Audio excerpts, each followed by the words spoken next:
Good day, everybody. Thank you so much for joining me today. I hope you're having a great Unreal Fest. Let's get into it. So my name is Daniel. I'm a technical product manager on the Unreal Engine team. For those who work in game dev and may not know what a technical product manager is, we partner closely with our QA team, design team, and our engineering team to understand what your problems are with the engine. The area that I focus on quite heavily is on what we've called developer iteration and efficiency. And just to be clear, it's not just for developers, it's for artists, it's your pipelines, it's everything that basically helps you start a new project to getting it out the door and published to your platform. So I've pretty much made it my career to just listen to people complain. Because when things go well, we generally don't hear, hey, thanks, great job. It's like you guys are working smoothly and everything is awesome. It's when things, the little frustrations that build up over time that, we start to listen and we start to see it ourselves. And we just want to make it as efficient as possible for you to just make amazing things. So to that effect, what I'm going to show you guys today is years of work by many, many talented engineers and developers on the Unreal Engine team. We've witnessed it ourselves. We've gone through this journey ourselves on our own titles, and hoping to kind of give you guys an overview and in depth a little bit later on in the presentation on some of the systems and tooling you need to kind of set up to really have that best experience. So definitions are important for a lot of this. Going to throw a lot of terminology around, so just want to kind of set it straight here up front. When we talk about iteration, we're kind of blocking it out into three buckets. We have our editor workflows, which, what's that iteration loop from, syncing the project, just booting up the editor for anyone in your production team. Data pipelines, this is the stuff really behind the scenes under the hood that if all goes well, it's awesome. If not, then, there's a lot of inefficiency that creeps up. So the cooking process, the build process, and how you deploy your projects to your target platforms. And a part of this, we're not going to have too much to talk about, but I'd love to get more into it through questions and answers, how you guys kind of go through it, but is the telemetry and observability of your pipeline. How we monitor and then provide those kind of insights to help optimize those processes and what infrastructure bottlenecks you may have and ways to improve. So those key metrics are pretty important to kind of keep track of and monitor over time as your project grows and evolves. And so your iteration mileage may vary heavily. It really depends on what kind of game you're trying to put together, or maybe not a game, what kind of interactive experience you're using with the engine, ranging all the way from shader compilation to how you're syncing from revision control. There's a lot of death by 1,000 cuts, let's just say, that could really make it painful and kind of add up over time to make it a bad experience. So this is in part the things we'll kind of cover overview and everything. So if you've been following what we've been doing with developer iteration for, let's say, since UE5 came out, some of this may be familiar ground to you, but it's important to kind of retread those bases again to make sure that, hey, we're trying to really make sure that people are adopting these things, using these things, because that's how we battle tested ourselves. That's how we know that we're all playing on an even playing ground as long as these systems are enabled. So as of today, I'll kind of give a quick overview of what's there today in 5.6. Some of these things may already be available in previous versions that are production ready. I'll have a recap at the end of the slide to kind of give that in more detail, but I'll jump right into it with our first kind of journey in improving efficiency was around virtual assets. So sync what you need on demand. So this is a system that has basically been coupled with Perforce in our sense. So it's a bulk asset virtualization solution that comes built into UE5. You choose to enable it or not, that's the important part. So in many cases, if you're starting a project using Perforce, it's not on by default. So this is just emphasis that you should really look into, especially as your projects grow, enabling it for the assets that it supports. So that includes today, basically static meshes, audio, and I say static meshes for now, including Nanite, but as we know, Nanite is no longer just going to be exclusively static. If you've been tracking some of the things we've showcased. So this is really about making sure, this is generally the data that supports the most load when syncing from a project. And when you compare this with a local or a performant shared DDC, the derived data cache, you can deduplicate a lot of that data, not just in your own project in the stream you're syncing from, but across the other projects that you may be working on or other streams. So reduce that footprint on your local machine, make it faster to sync those nightly changes from your projects. And we've had this on Fortnite for years now, and we've seen over a 4x size reduction in terms of those sync times overnight. So this has been production ready for, I think 5.3. Highly recommend you explore using it if you're using Perforce. We'd love to get some feedback after the presentation to see what's been working, what's not been working on this for you. So speaking of DDC and an efficient DDC, this has also been kind of our first part when it comes to the remote user workflows. So we're a pretty distributed team at Epic. So I'll cover first with the Cloud DDC. The Cloud DDC is really where we first kind of dove into how do we make it easier to bring that data closer to people who are not within the firewall at HQ, for example. So the Cloud DDC, we have examples of how to deploy it on Azure, but we support it on AWS by default. And the idea there is, being able to populate that outside of your VPN, share that cache, replicate it across geographies as you need, depending on how distributed your team are. Unreal Zen Server is something, you may have heard the term Zen being used many different times. And this is going to be a key part throughout the rest of this presentation, where as of 5.6, Zen as local DDC as a 5.5, excuse me, Zen as local DDC is turned on by default. There's additional improvements coming with Zen in 5.6 if you haven't checked that out yet. But then we also have Zen as a shared DDC. And what that really means is Zen is our new architecture. It's the code name and kind of label we've given it for our way to avoid using loose files on disk and having the file system in OS become that bottleneck. So it's optimized for network file transfers through the Zen protocols that we've enabled. And it's just about being more efficient, quite simply put, of how we store that data, how we can transfer that data between your various users in the studio, and then also pass that along to the Cloud DDC and replicate that to remote users if you're a distributed studio, for example. Yeah, so it's more latency tolerant than what you would see with file-based DDC that we've historically supported for many years, and it's still there, by the way. Not saying we're removing that yet, but that's definitely something that will come up. And the deduplication, just like the DDC in general, is built in, and we store it as a content addressable storage. So this is kind of a pattern of where we're going to in the future, where Cloud DDC and Zen are essentially becoming much more similar in how we replicate and manage the data. And this is going to be an important part of whether you're on-premise hardware or also cloud hardware, trying to reduce those deployments and make things a bit more streamlined in the future. Getting into the pipeline side of things, we have multi-process cook. So basically what this means is on a single machine, you can now leverage the full extent of the hardware you've purchased, the multiple cores, for example. So Cook Director then collects all that information. Hey, what's the job I need to pass on? And then spawns a number of workers depending on how you've configured it. By default, we set it to 4. But if you have a very beefy, dedicated Cook worker, you could spawn it up to 10 different processes, which is how we've done it, for example, on Fortnite today. And just to reemphasize, this is limited to the same machine. This isn't about distributing it across multiple machines, for example. So kind of a bit more detail on how that works. So the Cook worker, the Cook Director then subdivides that work across the amount of workers that you've selected.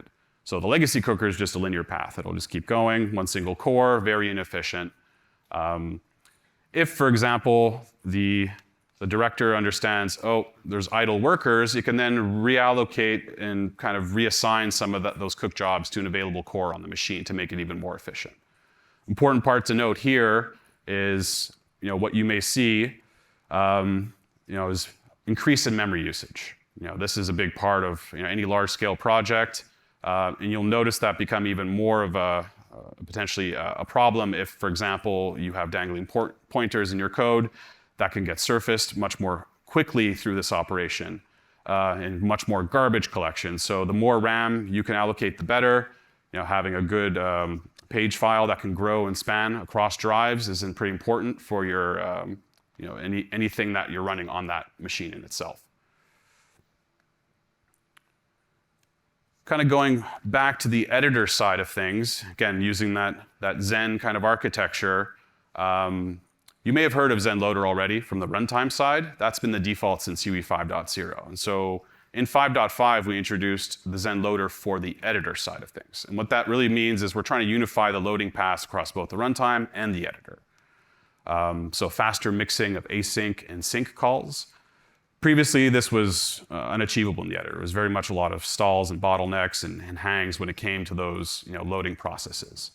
Zen Loader will only load the minimum amount of data required to satisfy that synchronous request, allowing for mixed synchronization and asynchronous calls much more efficiently when it comes to booting up the editor, loading into Pi, and loading into the cooker as well. Important part here when it comes to the cooker is, again, Zen and Zen. We're all in on Zen, by the way. So this is really kind of making sure that you're no longer using loose file DDC or loose file cook data, which I'll get into shortly. Because in 5.6, we've turned on Zen as cooked output store by default. And so we're really avoiding having loose files on disk. This is pretty important for how we need to manage efficiency, of that cooked output. And so in 5.6, we also have improvements to the Zen dashboards. It's a little drop down that you'll see in the bottom right of the editor where you can load into the Zen dashboard.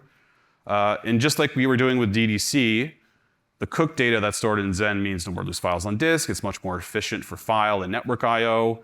And because this is kind of now in a content addressable storage, you no longer can just go to the file browser and open things up. We've improved with debug tooling through the Zen dashboard and Zen tooling itself that you may have to readapt your pipelines to kind of use. But the benefit of storing it that way is much more much more efficient than you would want to do previously. We're not removing loose files on disk per se. We still expect people, to be able to use both for the foreseeable future, but this is really kind of the cornerstone for a lot of the improvements I'll show later in this presentation. That's pretty essential that you try out and try to adopt in your project. So even if the cooked data is still stored in the DDC, we still have a handful of inis and different kind of configs that are there in the traditional paths where you would have your packaged builds and packaged cooked data stored. Just 1 second. So when staging to container files, Unreal Tooling can obtain cooked output from the Zen server or loose files in the file system. We still support both paths, and I can kind of get into that again a bit more. But this is just please, try this out, deploy it, use it, let us know if there's any issues. It's really critical to a lot of the other improvements for efficiency that I will get into now. So work in progress. This is all stuff that's there in 5.6 in various degrees of beta or experimental readiness. And I'll kind of go into a bit more here to kind of show. So I mentioned telemetry. So telemetry is, we look at it in 3 ways. There's the telemetry of what you're capturing from that application state, what you're sending to the systems to kind of filter and aggregate, the metrics that you would want to collect.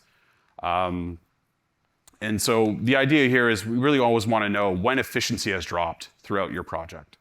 We don't want you to go and reinvent and annotate all the common workflows themselves. This is something we want to provide by default in the engine, and also provide a way to analyze and help kind of bubble that up and surface those errors through the analytics systems that we've integrated. So reporting, the visualization, what are those key metrics you want to set so that you could say, okay, you've gone above that threshold, warn the team something is regressed, let's say, when it comes to loading performance, cook time performance, and so on. So in 5.6, we have the Studio Telemetry plugin, and that's production ready, just to be clear. What that is it's an integrated solution for capturing, aggregating, and reporting those key iteration metrics. So for example, we have the load operations of the editor, we have the cache efficiency with the Zen DDC, the cook efficiency with the Zen loader and the cook processes themselves, compilation times with UBT and UBA, and the package build times. All of those things are, these are the default metrics that we think are pretty important to kind of measure and monitor over the life cycle of your project. Optionally, and this is something we're still working on, this is the experimental part, is Horde Analytics. So if you've adopted Horde as your CI/CD system, or for Horde for UBA, you'll notice that there's a analytics kind of dashboard. And what that means is you could take something that's being generated from Studio Telemetry and then configure in Studio Telemetry within the engine to then point to Horde as that analytics backend to then go and process, filter, and aggregate and report on that data. And I said it's optional. You don't have to use these things together. You can use these things completely independently if you choose. But what we're really trying to do is provide that end-to-end workflow in the box to really try and provide that value of, okay, if my cook time regressed, how can you then trace it back to the CL that may have injected that regression, for example, or other things that may come in Horde Analytics, as well as performance testing. Horde features a lot of automation workflows with devices and everything. So basically what it'll allow you to do is catch those regressions, trace it all back, follow the breadcrumbs basically back to what may have caused that, say in a nightly build or anything. So the Studio Telemetry is default, it's there. You have to enable it, of course. You can configure your own events with the API, and then of course, pipe that into Horde if you choose. Alternatively, pipe it into your own analytics backend if you already have something that works for you for visualization. But moving forward with Horde, we really want to try and make this a much more integrated, observe and report workflow across the whole pipeline for anything DevOps. And just to be clear, of course, this is not going to anything Epic. This is all your data. This is Epic. Epic does not see what you've generated in the editor when it comes to this telemetry in your projects. This Horde system is not touching any. We're not getting any of those events sent to Epic backends, just to be clear. So, like I mentioned before, Zen. This is really everything we've kind of led up to now, tying together all those points around Zen Server. Zen is DDC, Zen is Cooked Output Store, the Cloud DDC, which arguably we should be calling Zen Cloud at this point, but that's not official yet. But what we're going with all of this is really what everyone struggles with on a day-to-day basis is efficient target iteration. How can you do, you want to see something on the dev kits, on mobile devices, on any of the platforms you're trying to support for your titles, your games. And really we're trying to get that content iteration on target platforms to be as closer in speed as you would with, say, code iteration. This is something, again, not just for developers, but also for getting more and more artists comfortable with the idea and the workflows that, well, I could see this on target, the final state of what it may ship in, and just having that closed iteration loop much more efficiently. So in today's world, cooked output and the processes around cooking are still a very big bottleneck. Like I mentioned earlier, we introduced multi-process cook several releases ago. It's a big step in the right direction, but the project data sets are still stressing the file system. We're storing data in cooked output. But the getting on target workflow still involves file system operations today. You're still converting that data multiple times. You're recooking the same data multiple times. That's very common with UE today. You may just make a minor change and all of a sudden your cook times still bubble up to dozens, if not hours worth of processing just to kind of see that final cook build. Deploying a stage build to target platforms is super inefficient.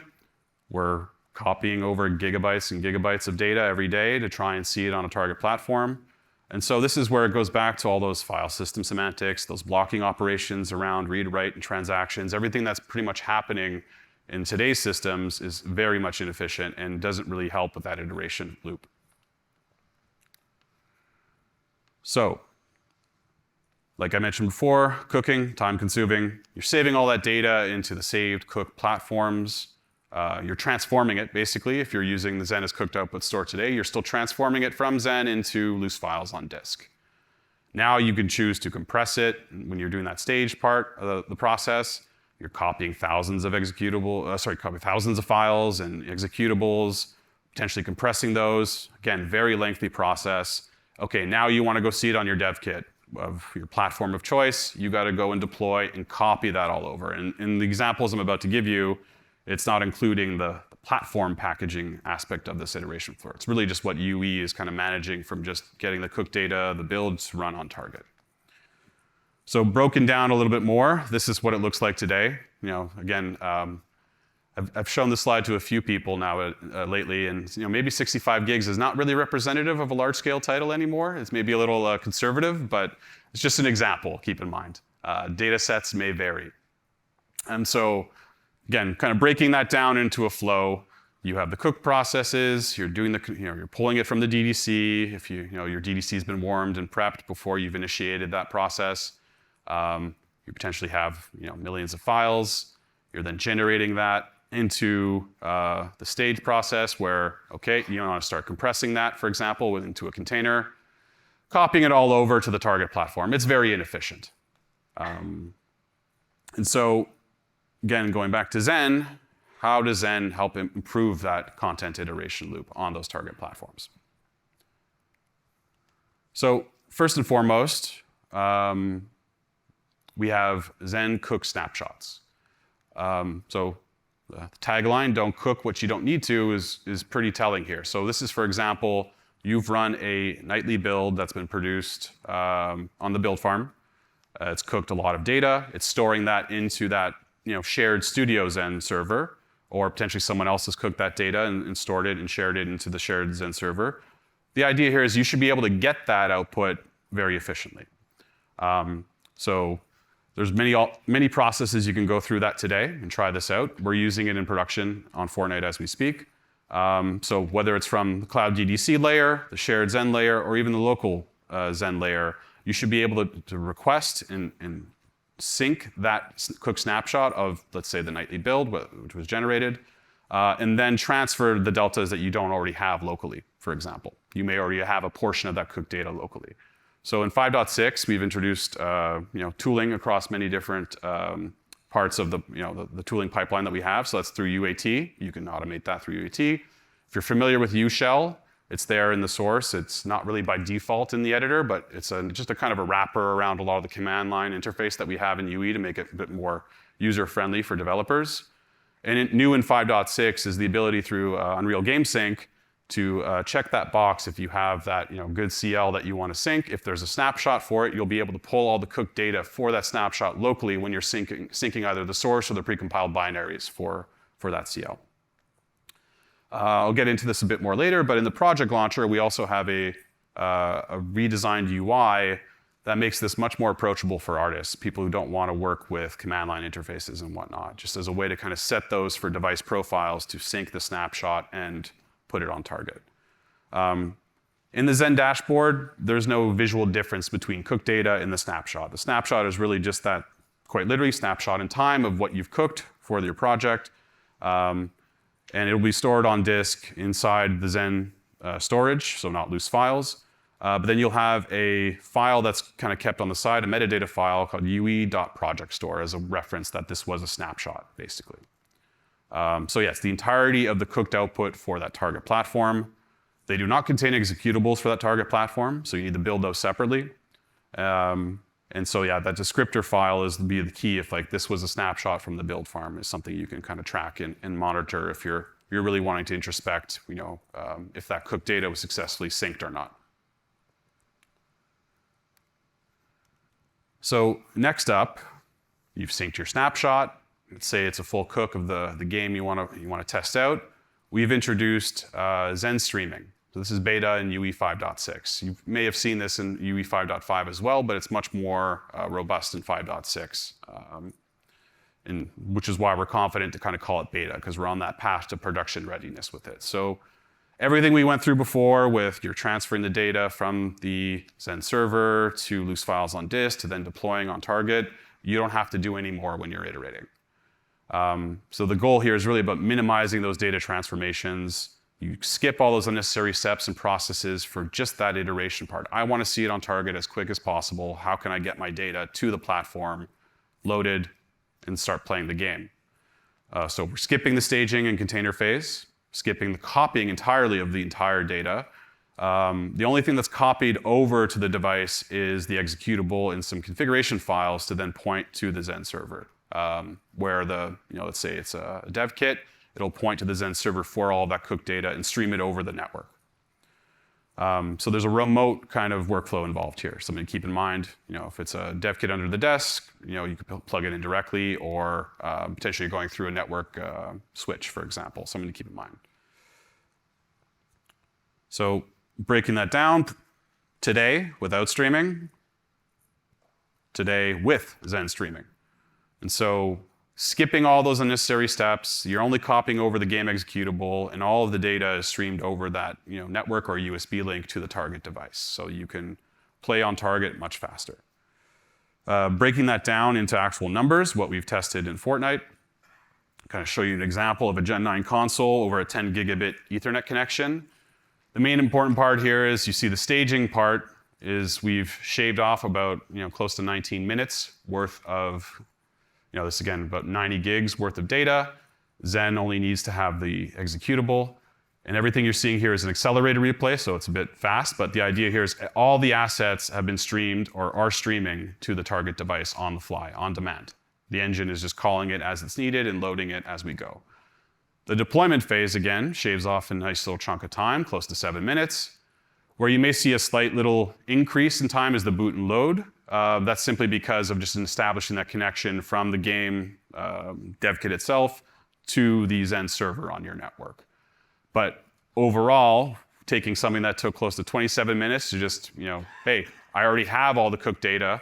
I now want to see it on target, shaving that down from 26:45, or shaving 25 minutes roughly off of that whole process just to be able to see it on target. So much more efficient, much more true to life. Some important considerations, though, is my connection fast enough?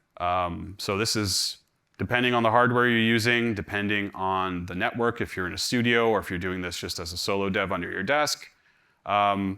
Ideally use the platform, and in this case the dev kit's a dev network, not the retail network, because the dev network does allow for faster connection.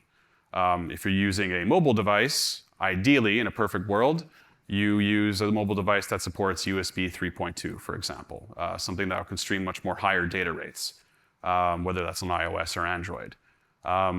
So the key in all of this is just to avoid low latency networks as much as possible. But to kind of help with all of this, we've introduced, in 5.6, we've introduced target-side caching. It's a very simple cache that can basically, if you do one session, it'll start streaming everything over, and then, if you relaunch into that session, you won't have to restream all the same data you've already streamed. So if you're only working with a gigabit connection or Wi-Fi, for example, you could still have good experience using Zen streaming to test and play on target.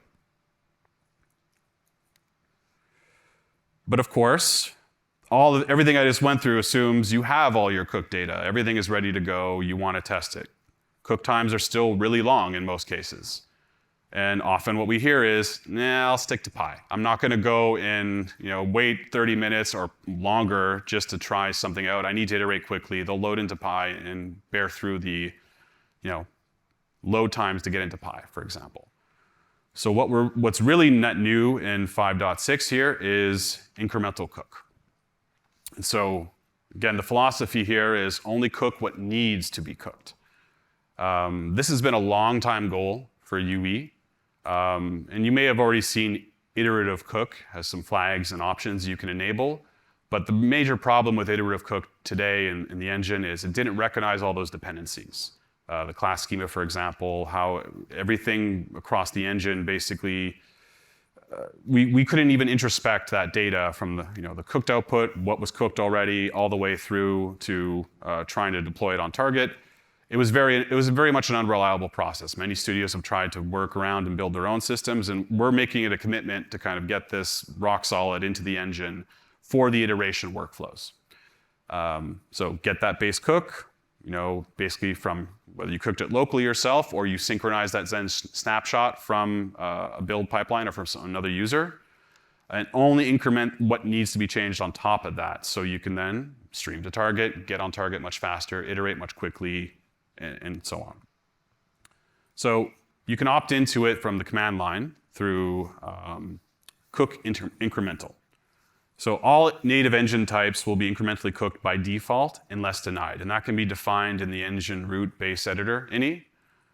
But project data types will not incremental cook by default unless you allow them. So if you have any custom types that you've added to the engine, to your project, you'll have to then choose whether or not you want to enable those incrementally or not. And this is just an example of what that could look like.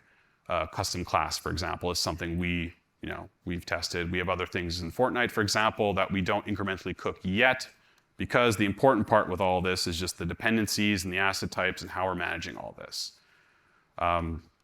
So how we're testing this is we run an incremental validation job every night, multiple times a day actually, that fully cooks Fortnite with the latest CLs and then incrementally cooks Fortnite with all the latest CLs. We're running basically double the work here just to kind of prove this out. Every package is evaluated to say, hey, are there byte differences between what the full cook generated or the incremental cook generated? Would incremental cook have skipped that package if it was already cooked? Yes. If not, then that reports an error and we flag that something went wrong in our validation. We have a dependency issue. We may have some other things in the engine that are just not generating the right output. And we flag that as an error, and we work across the engine teams to help address that bit by bit. And really the key here is the differences that we've noticed are non-determinism in the engine. This is not your fault for any of your data. This is us. This is something we have to address in the engine to make much more robust. And bit by bit, we've been covering those gaps to improve that dependency coverage, which is why you see I put a little asterisk on blueprints and worlds here, just to kind of talk about that a bit more, because those are still a bit problem areas in 5.6 today. So on that note, just to kind of give an example of what I mentioned with that, what we're doing in Fortnite with those jobs, this is what we've seen in terms of progress from shaving off those full cooks. Now this is the Fortnite client and server builds. When the incremental cook is correct, it produces the same output as a full cook. And then, if there's byte equivalences that we only measure that are incrementally cookable or not incrementally cookable, we kind of flag that job as reliable. So in this case, we're seeing on average with all the different CLs running, CI jobs running every night, we see shaved off roughly about 2 times the amount of time it takes to cook. So on average, Fortnite before multi-process cook was maybe 4 hours plus. We've shaved that down even more, and now we're still trying to get to a point. And so generally speaking, 42 minutes is still a long time to wait for a massive project like Fortnite. We have about 1.3 million packages that are byte equivalent right now in Fortnite. So again, it's a massive project. We are doing more investigation and determining that, these byte differences that we're seeing across, the blueprints and the derived types and the 700 plus worlds that we've kind of generated in Fortnite are not byte equivalent. But because we're still confident that, at least this is a good improvement to the iteration workflows, we're not excluding those types anymore. In previous versions of the engine in 5.5, incremental cook was available, but we had blueprints and worlds as exclusions. So in 5.6, because of all the work we've done, at least to help improve those determinism issues, we've figured, hey, this is still experimental. Please use at your own risk. This is not about generating that final build that you're going to publish and ship your game with. This is really about that iteration loop. So we highly encourage you to try it out if you haven't already. But cook times are still too long. Like I said, dependencies and determinism are the key. And so dependencies are something you can manage about in the assets in your project. The determinism side of things is really on us to help make more robust in the engine and make it more bulletproof. So other things to keep in mind for incremental cook is consult the Zen server op log or operation log. This will really tell you the state of your cook data, what dependencies are there in the assets. And so there's other things as well, by the way, that we're trying to address here, and just in terms of loading and evaluating the data in terms of efficiency, that'll help speed up the process. But really, it's about kind of making sure that we're able to introspect those dependencies correctly, understand the byte differences, and so we're storing that in the Zen op log and referencing that as part of our automation to kind of see, okay, we have a dependency per cooked asset, we have the hash that's marked down for that asset.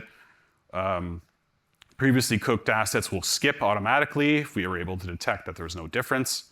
And we provide in the engine, There's a build graph iterative. We still use the term iterative, by the way. We're getting rid of that terminology slowly but surely, aka incremental. Validate job that you can also try with your own data. So is every serialized byte into memory equal? Yes or no? This is the job we run every night on Fortnite that you can adopt and try as well with the example we provide in the engine. So last but not least, so everything is pretty complicated with incremental cook, but we really want to make it addressable and usable for the artists on your team. And so in 5.6, there's a new project launcher. You'll find it under the platform menu, where we've redesigned the whole build, cook, run user experience to make it much more easier to set up new profiles, configure all of the new features I just mentioned to you, including Zen streaming, incremental cook, modified dependencies, it's the default recommended way we want incremental cook, and choose different configs that you would want depending on what you're trying to do for a given target platform. This is pretty straightforward stuff. We thought it was a pretty key milestone and step to kind of make this, again, make this artist friendly and not just for your build farm and the more advanced developers in your team. And wrapping a few things up here, just kind of recap of all the features we covered. So virtual assets, production ready, multi-process cook, production ready, Zen is local DDC, Zen is shared DDC, all that's production ready today. You can kind of consult this chart for a historical reference on which version you may be running today. We have Zen is cooked output store, production ready and default in 5.6. Zen streaming to target platform, snapshots are both beta, and incremental cook is experimental today. So there's much more we can cover. Hope you had a chance to see the Horde talk today by Jim. If not, I highly recommend you go through it. He goes into a lot more of the DevOps side of the build farm, how we're using Horde, UBA, and so on is a big part of that as well. But yeah, I think that covers in terms of slides and presenting. I'd love to leave more time for questions. So please, if anyone has anything that's on their mind, you can come up to the mic and ask away. Cool. Thank you so much. Have a great show, everyone.